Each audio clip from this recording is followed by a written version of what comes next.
गुरुदेव, कल पितृपक्ष आरंभ हो रहा है। अगले 2 सप्ताह में क्या विशेष चीजों का ध्यान रखना चाहिए? पितृपक्ष माने जो गुजर गए बड़े लोग, उनको याद कर ले। ये प्रथा करीब करीब दुनिया के सभी देशों में है। जब हम साउथ अमेरिका गए थे, वहां पर भी ऐसा एक कुछ दिन आते हैं जहां पर जिन दिनों में वो लोग सारे जो पूर्वजों को याद करते हैं, उनके लिए भोज बनाते हैं उनके नाम से और लोगों को दे करके अपना कृतज्ञता व्यक्त करते हैं। ये प्रथा साउथ अमेरिका में भी है, ये अफ्रीका में भी है, ये ऑस्ट्रेलिया के नेटिव लोग देखो उनमें भी है।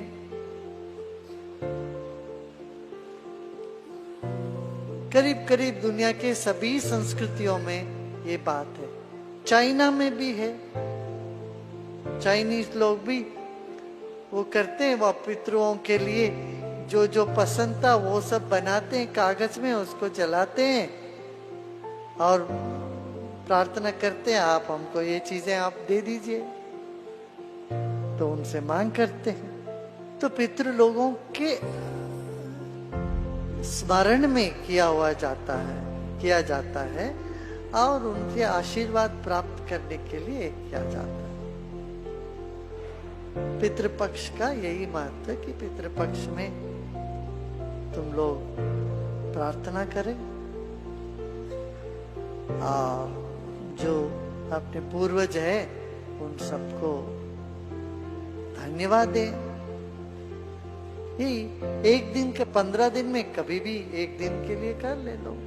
जिस दिन अक्सर क्या करते हैं, जिस दिन में उनका शरीर शांत हुआ उस दिन एक श्राद्ध जैसे मनाते हैं, या 15 दिन में किसी भी एक दिन सभी पितरों को याद करके एक दिन या उपवास करते हैं या उनके याद में कुछ भी अच्छा काम करते हैं। बस इतना ही तो करना है। प्रार्थना ही करो, ध्यान ही करो, यही बहुत है। ठीक है ना। और सेवा करें। हमारे देश में क्या है, हर त्योहार के साथ सेवा जुड़ी हुई।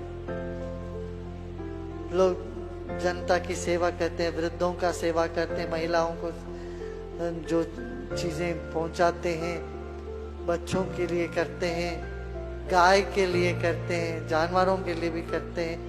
ये सब सेवा प्रकल्प हर त्योहार के साथ किसी ना किसी रूप में जुड़ा ही है। तो पितृपक्ष में भी ऐसे ही करते हैं। मगर ये काफी है। अच्छा, उनका खाना नहीं खाना चाहिए, इसका खाना नहीं खाना चाहिए, पितृपक्ष के दिन दो भोजन फेंक दो, किसी और को मत दो, ये सब रूढ़िवाद है। इसमें कोई तथ्य नहीं है, इसमें कोई वैज्ञानिक चीज भी नहीं है।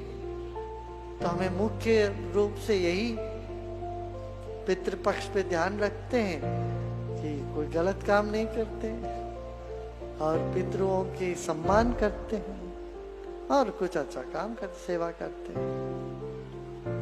क्यों, इसके बाद तुरंत देव पक्ष आता है, नवरात्रि। और नवरात्रों में तो देवी की पूजा होती है, तो सारे भगवान साथ में आते हैं। जब दुर्गा जी अकेले तो नहीं आती, महारानी आती है तो पूरे भीड़ लेके आती है, पूरा दरबार। शिव जी भी आए वहां पर, सब नारायण का भी होता, गणपति आते, सबको सारे देवताओं को एक साथ आराधना करने का वो देव पक्ष है 15 दिन। तो ये बहुत अच्छा है। अपना भारतीय संस्कृति में खास तौर से बारिश के दिन, खेत में कुछ काम तो होता नहीं है उन दिनों में, सब खेत में काम का कोई मतलब ही नहीं है। बारिश का दिन है, अब खाली बैठ के इधर उधर की बात करें, चुगली करें, माथा पीटते रहे, उससे बेहतर है ये 1 महीने तुमको ऐसा बिता देते हैं। फिर शरद पूर्णिमा के दिन तो फिर तो बारिश समाप्त हो जाता है, शरद ऋतु समाप्त हो जाती है, फिर अपना काम में लगो, है ना। फिर काम में लगने की आदि नहीं हो तो फिर 15 दिन बाद फिर दिवाली आ गई। अच्छा दिवाली में तो मनाओ सब मिलजुल के। अब देखो पूर्वजों ने इतना अच्छा सोच समझ के किया है। दिवाली में लोगों से मिलन ये सब होता है। बारिश के दिनों में कैसे होगा? भैया दूजा बारिश के दिन में आ जाए तो उनके घर जाना है, भाई के घर या बहन के घर जाना है, ये सब बड़ा मुश्किल हो जाता था। तो इसलिए वो चीज इस शरद ऋतु में नहीं रखा, वर्ष ऋतु में नहीं रखा, इसके बाद ही रखा वो सब। वर्षा समाप्त होने के बाद ही भैया दूजा है दिवाली। दिवाली माने लेन देन होता ही है, एक दूसरे के घर जाओ सब, तब तक तो बारिश बंद हो जाती।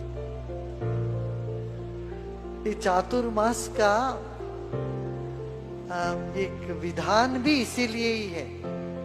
4 महीने जब बारिश के महीने होते हैं, सन्यासी लोग भी एक ही जगह बैठते हैं। साधु सन्यासी महात्मा एक जगह बैठते हैं, एक ही शहर में, और करते क्या? रोज सत्संग, रोज ज्ञान की बातें सुनाते हैं। तो वही करना है। अब हमें भी यही करना है।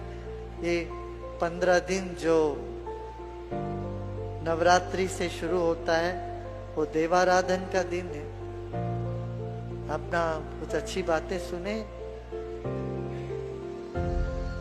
इसी दुनिया में जो दिमाग हम फंसा के रखते हैं, इससे ऊपर उठ के, इससे भी बहुत अगाध विश्व है, उसके ओर अपने मन को लगाने के लिए ये एक अवसर है, ये समझना।